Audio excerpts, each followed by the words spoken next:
Olá pessoal, vamos ao primeiro relato misterioso do canal. E antes de começar o vídeo de hoje, vocês já sabem, né? Se inscrevam no canal se você ainda não é inscrito, ative as notificações e dá muito like nesse vídeo, pessoal. Peço encarecidamente muito like mesmo, hein? Bora começar o vídeo de hoje?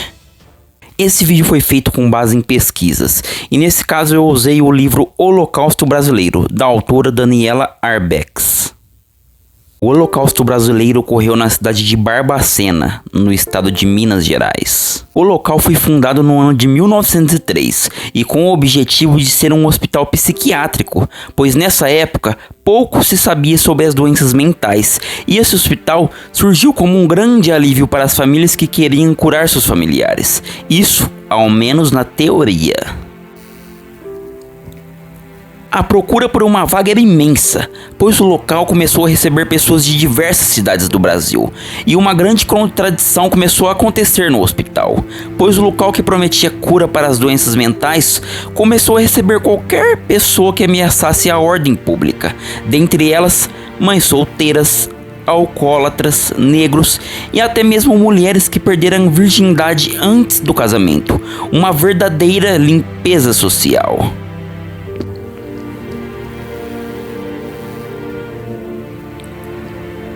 Chamado popularmente de Hospital Colônia, foi projetado para abrigar até 200 pacientes, porém, em seu maior período de lotação, chegou a abrigar 5.000 pacientes. E detalhe, mais de 75% deles sem nenhum tipo de doença mental. A maioria dos pacientes chegava ao hospital através do trem de doido. Apelidado por funcionários do hospital, a locomotiva cruzava o interior do país e desembarcava nos fundos do Colônia.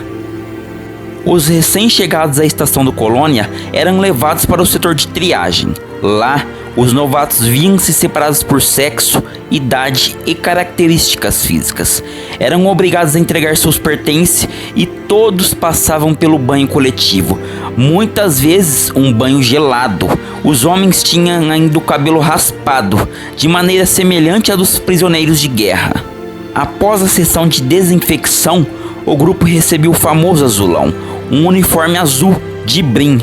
O hospital era composto por 16 pavilhões, cada qual com um setor diferente. Os homens eram encaminhados para o departamento B, e os que tinham condição de trabalhar iam para o pavilhão Milton Campos.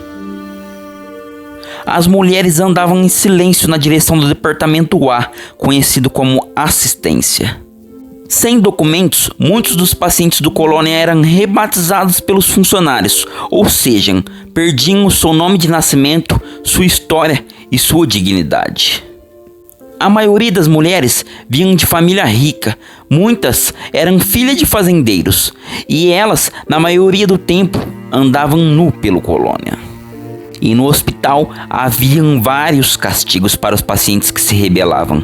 Esses castigos iam desde celas solitárias, sessões de eletrochoque, banhos gelados e até mesmo aplicação de remédios sedativos sem nenhuma prescrição médica. Muitos deles morriam em uma sessão desses castigos. Com o superlotamento, não havia qualquer distinção entre homens, mulheres e crianças. Todos recebiam o mesmo tipo de tratamento. A maioria dos pacientes mortos seguiam em direção ao cemitério da Paz, conduzidos em uma carroça de madeira de tração animal com uma cruz vermelha pintada nas laterais, símbolo da morte no hospital. A carroça atravessava os pavilhões diariamente em busca de novos mortos. Esse é o local onde são mantidos os 60.000 mortos do Colônia. Enterradas em covas rasas, as vítimas de tratamento cruel não alcançaram o respeito nem na morte. E o mais revoltante disso tudo é que a maioria dos funcionários sabia desse descaso, porém ninguém tinha coragem de denunciar. O terror seguiu por muitos anos. O hospital sofria por falta de água e alimentos. Muitos pacientes bebiam a água do esgoto ou até mesmo a própria urina. Em 1961, a rotina do hospital foi contada na revista O Cruzeiro, pelo fotógrafo Luiz Alfredo e pelo repórter José Franco. No início dos anos 60, ao voltar para a redação de O Cruzeiro, depois de conhecer o Colônia, o fotógrafo Luiz Alfredo desabafou com o seu chefe. Ele disse: aquilo não é um acidente, mas sim um assassinato em massa. Apesar da denúncia estampada na revista de maior sucesso da época, a realidade só começaria a mudar lentamente 2 décadas mais tarde, a partir dos anos 80, quando a reforma psiquiátrica ganhou força. Hoje, restam menos de 200 sobreviventes. Parte deles morrerá internada. Parte deles tenta inventar um cotidiano em residências terapêuticas, que são casas localizadas no espaço urbano, constituídas para responder às necessidades de moradia de pessoas portadoras de transtornos mentais graves. Sem nenhuma lei ou fiscalização no local, as mulheres eram estupradas por homens ou funcionários e acabavam engravidando. E com medo, muitas delas passavam fezes no corpo para que ninguém pudesse as tocar.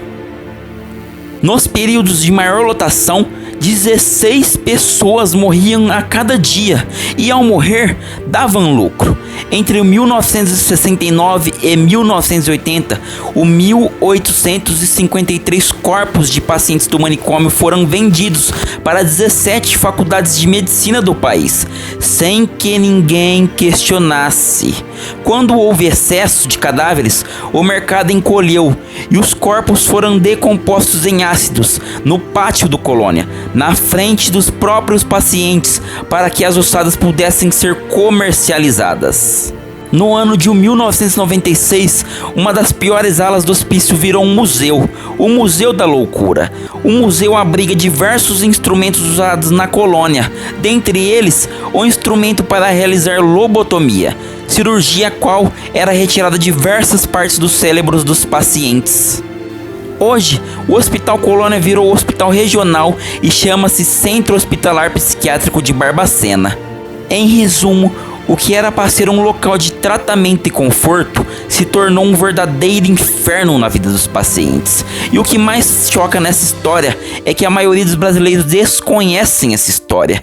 Parece que o estado de Minas fez questão de esquecer o ocorrido. Bom, pessoal, esse foi o caso misterioso de hoje. Espero que gostem, compartilhem e deem muito like, pois vocês não sabem o trabalho que dá esse tipo de conteúdo a vocês. Quando o canal bater 2.000 inscritos, traremos outra história misteriosa a vocês. E vocês, já estão preparados? Deixem nos comentários abaixo um caso que vocês querem muito que eu traga para o canal. É isso, pessoal. Um abraço a todos e até a próxima.